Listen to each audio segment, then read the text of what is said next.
Hi friends, welcome back to begin secrets. இன்றைக்கி நாம் பார்க்க போகிற வீடியோன்னு என்ன பார்த்தீங்கன்னா, நாளை தைப்பூசம்.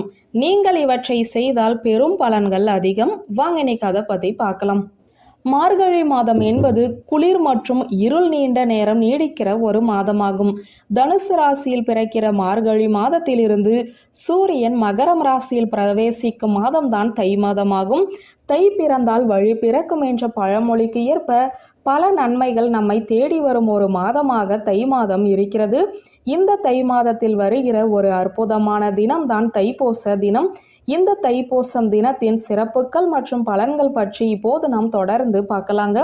சூரியன் தட்சிணாயனம் எனப்படும் தனது தென் திசை நோக்கிய பயணத்தை முடித்து கொண்டு உத்தராயணம் எனப்படும் வடக்கு திசையை நோக்கி தனது பயணத்தை தொடங்கும் மாதமே தை மாதமாகும்.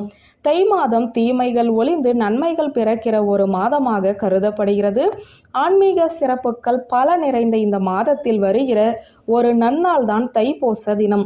இந்த தைப்பூசம் தினத்தில் இப்போது நான் சொல்ல போகிறவற்றை கடைபிடிப்பதால் இறைவனின் நல்லொருளை பெற முடியும். தைப்பூச தினத்தன்று அதிகாலையிலேயே எழுந்து குளித்து முடித்ததுமே சிவபெருமானை மனதில் நினைத்தவாறு நெற்றியில் விபூதி பூசிக்கொண்டு ருத்ராட்சம் அணிந்து தேவாரம், திருவாசகம் போன்றவற்றை படித்து சிவபெருமானை வழிபடுவது சால சிறந்ததாகும். தைப்பூச தினம் முருகப்பெருமானின் முக்கிய வழிபாட்டு தினமாக இருக்கிறது.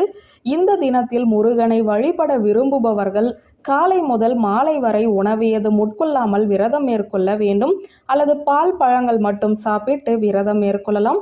முருகனுக்கு பால் குடம் எடுத்தல், காவடி சுமந்து செல்லுதல், அழகு குத்தி கொள்ளுதல் போன்ற நேர்த்தி கடன்களை செலுத்த விரும்புபவர்கள் செலுத்தலாம்.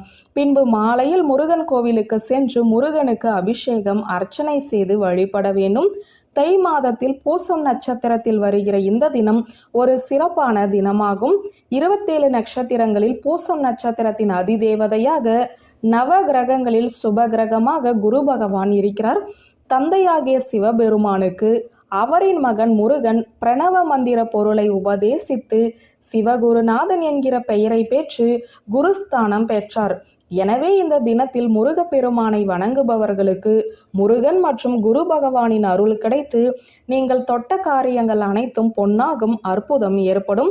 நீங்கள் திருமணம் சம்பந்த பேச்சு, புதிய தொழில் வியாபார ஒப்பந்தங்கள் போன்றவற்றை இந்த தைப்பூச நன்னாளில் சிவபெருமான் முருகனை வணங்கி தொடங்கினால் அவை நிச்சயமாக வெற்றி பெற்று உங்களுக்கு பல நன்மைகளை தரும். வியூவர்ஸ், இந்த வீடியோ உங்களுக்கு பிடித்திருந்தால் லைக், கமெண்ட், ஷேர் பண்ணுங்க. நன்றி.